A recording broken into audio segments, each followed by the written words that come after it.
all those students of class 10th। इस video को आप ध्यान से सुनेंगे क्योंकि बहुत समय बाद हम लोग फिजिक्स पढ़ रहे हैं। क्लास में हम लोग फिजिक्स स्टार्ट किए थे और पहला लेसन कंप्लीट कर दिए थे। दूसरा लेसन में हम लोग अपवर्तन के नियम पढ़ना था, वहां हम लोग छोड़ दिए थे। तो हम सबसे पहले अपवर्तन को थोड़ा देर हम बता देते हैं कि ताकि अपवर्तन आपके दिमाग में आ जाए। तो 2 मिनट आप ध्यान देंगे, हम अपवर्तन को बता रहे हैं। आप थोड़ा ध्यान से देखेंगे। देखिए अपवर्तन क्या है। तो अपवर्तन के मतलब होता है, देखिए ये माध्यम था, मैं बताया था कि ये लाइन है। दो माध्यम में हम लोग जैसे मान लेते हैं कि ये हवा है और ये जो है आपका कांच है, दो माध्यम है। तो अपवर्तन की क्रिया जो होती है दो माध्यमों में होती है। क्योंकि हम लोग को इसके बाद अपवर्तन बहुत सारा पढ़ना है, इसलिए 2 मिनट आप अपवर्तन को देखें, फिर पूरे लेसन आराम हो जाएगा।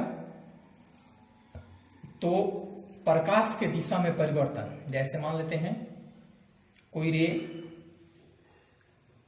रे यहां से इंसिडेंट किया इस पर, जिसको हम लोग आपतित किरण कहते हैं। ये होता है। यहां के बाद हम लोग एक नॉर्मल ड्रॉ करते थे। वास्तविक डायरेक्शन ये होना चाहिए, लेकिन वो वास्तविक नहीं होकर के ये इधर झुक जाता है या फिर ये इधर चला जाता है। ये 2 डायरेक्शन होता है। तो इसी को हम लोग अपवर्तन कहते हैं, प्रकाश के दिशा में परिवर्तन।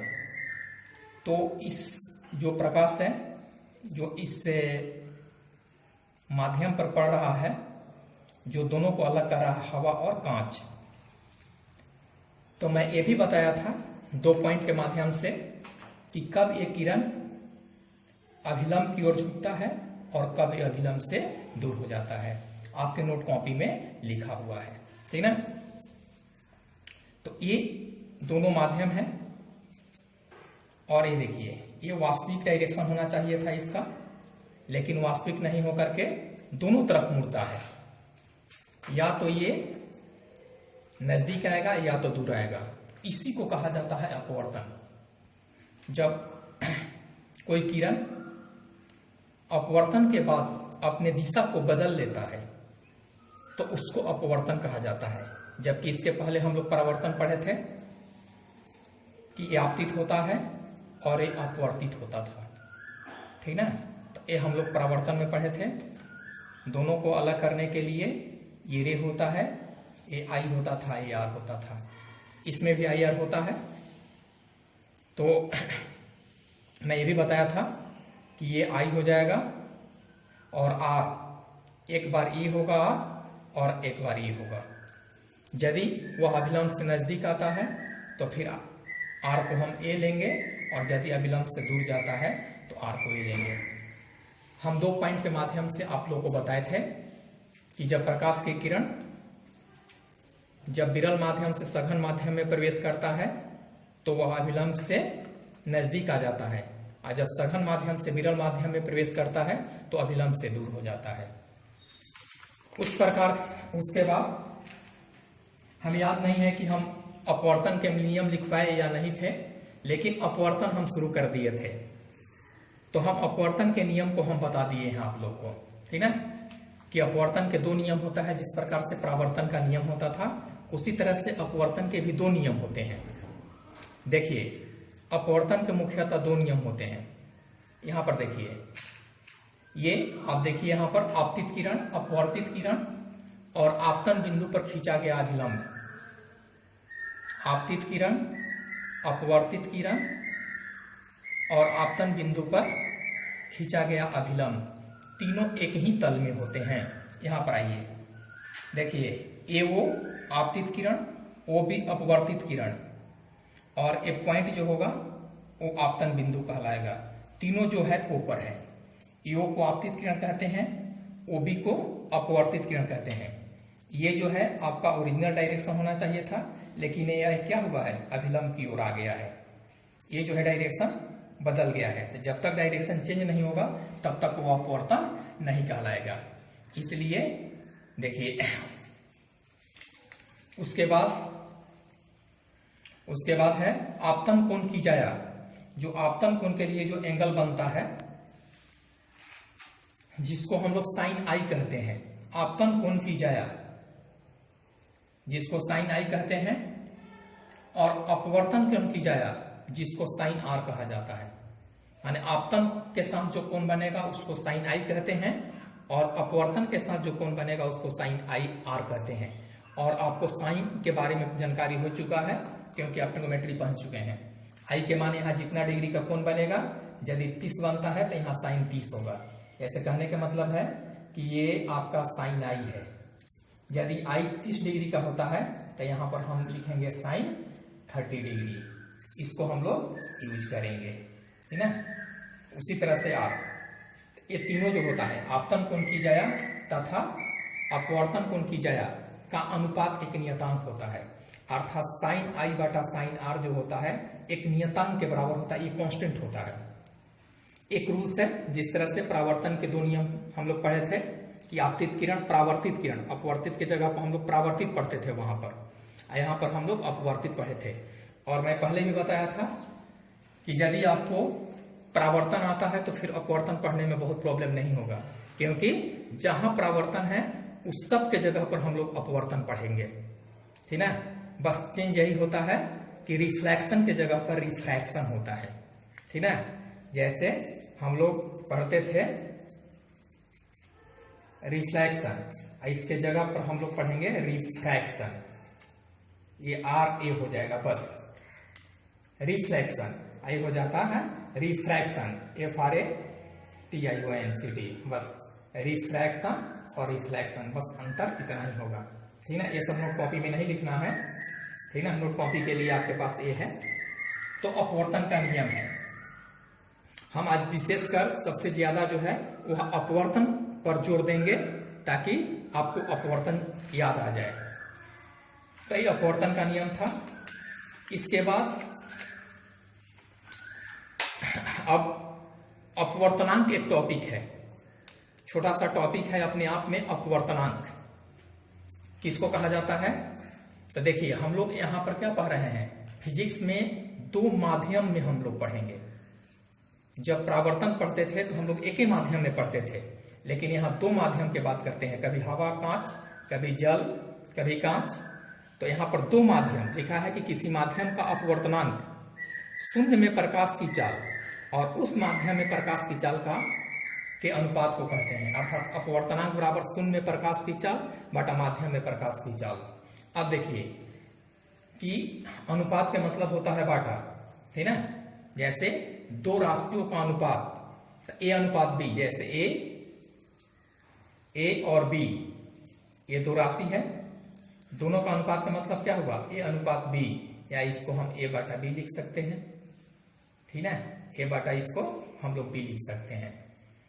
तो वही कह रहा है कि 2 के किसी माध्यम में अपवर्तन शून्य में प्रकाश की चाल। यहां पर देखिए 2 बात पर ध्यान रहा है, शून्य में प्रकाश की चाल कहने का मतलब शून्य में प्रकाश की चाल जहां पर कोई माध्यम नहीं हो, ठीक है। और उस माध्यम में प्रकाश की चाल, जैसे मान लेते हैं कि हम लोहा को पानी में डालते हैं और उसमें हम उसका चाल निकालते हैं। तो किसी माध्यम में पानी हो, हवा हो, कांच हो, तो यहां पर लिखा है कि उस माध्यम प्रकाश की चाल का अनुपात को अपवर्तनांक कहते हैं। अतः अपवर्तनांक बराबर शून्य में प्रकाश की चाल बटा माध्यम में प्रकाश की चाल। 2 माध्यम की बात है, एक शून्य मतलब ये हमेशा रहेगा, जो फिक्स है, कांस्टेंट होता है, जिसको हम लोग वैकेंट कहा जाता है। तो शून्य में प्रकाश की चाल। अब देखिए ये फॉर्मूला को आपको अपवर्तनांक के लिए याद रखना होगा, इसको आगे हम एक प्रॉब्लम बनाकर क्लियर करेंगे, ठीक है। अपवर्तनांक के लिए फॉर्मूला याद रखना होगा। अब नोट में देखिए लिखा है कि हीरा का अपवर्तनांक सभी पदार्थों के अपवर्तनांक से अधिक होता है। यहाँ पर एक ऑब्जेक्टिव मिलता है कि किस पदार्थ का अपवर्तनांक सबसे अधिक होता है, तो हीरा। डायमंड जो होता है उसका अपवर्तनांक सबसे अधिक होता है, ठीक है। जिस माध्यम का अपवर्तनांक कम होता है उस माध्यम में प्रकाश की चाल अधिक होती है। अर्थात प्रकाश की चाल और अपवर्तनांक जो होता है दोनों के बीच में उल्टा संबंध होता है, ठीक ना। अपवर्तनांक कम होगा, प्रकाश की चाल अधिक हो जाएगा, प्रकाश की चाल कम होगा, अपवर्तनांक अधिक होता है। दोनों में एक दूसरे का इनवर्स प्रोपोर्शनल होता है, उल्टा संबंध होता है। तो ये अपवर्तनांक अब है आपेक्षिक अपवर्तनांक। ये सब फिजिक्स का छोटा छोटा टॉपिक है, समझे। तो आपेक्षिक अपवर्तनांक क्या है? तो दो माध्यमों के निरपेक्ष अपवर्तनांक के अनुपात को आपेक्षिक अपवर्तनांक कहते हैं। जैसे ये दो, मान लेते हैं ये अपवर्तनांक निकाले हैं, तो मान लेते हैं ये अपवर्तनांक हम दो माध्यम के लिए निकाले। मान लेते हैं यहां पर हम कांच के लिए लिखा है, निकाले, और फिर हम यदि जल के लिए निकालते हैं तो उस दोनों के अनुपात जो होगा वो आपेक्षिक अपवर्तनांक कहलाता है, समझे।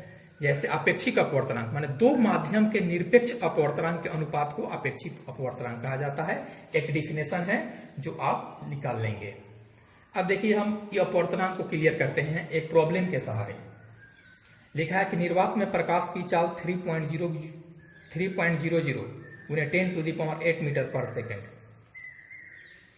और प्रकाश में कांच की चाल 1.80 गुने 10⁸ मीटर पर सेकेंड है। देखिए हम बताए थे ऊपर में, निर्वात मतलब शून्य को निर्वात कहा जाता है। जो शून्य शब्द है वो निर्वात कहलाता है, वैकेंट। तो ये जो है यहां से तो कह रहा है कि उस कांच का अपवर्तनांक का मान निकालिए, ठीक है। माने कि उस कांच के अपवर्तनांक, तो दो माध्यम में चाल दिया है, एक दिया है निर्वात में और एक दिया है कांच में। तो कहा है कि उसका अपवर्तनांक क्या होगा, कांच का अपवर्तनांक क्या है, क्योंकि माध्यम यहां तो निर्वात है। तो गिवन प्रकाश की चाल 3.00 गुने 10⁸ मीटर पर सेकेंड स्क्वायर पर मीटर हो जाएगा, और कांच में प्रकाश की चाल 1.80 गुने 10⁸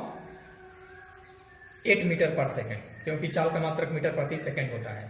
अपवर्तनांक के हम फॉर्मूला लिखे हैं, निर्वात में प्रकाश की चाल बटा माध्यम में प्रकाश की चाल। अब हम आते हैं यहां पर, अब हम आते हैं यहां से कि 3 निर्वात में 3.00 गुने 10⁸ ये था निर्वात में, और 1.80 गुने 10⁸ ये था हमारा कांच में।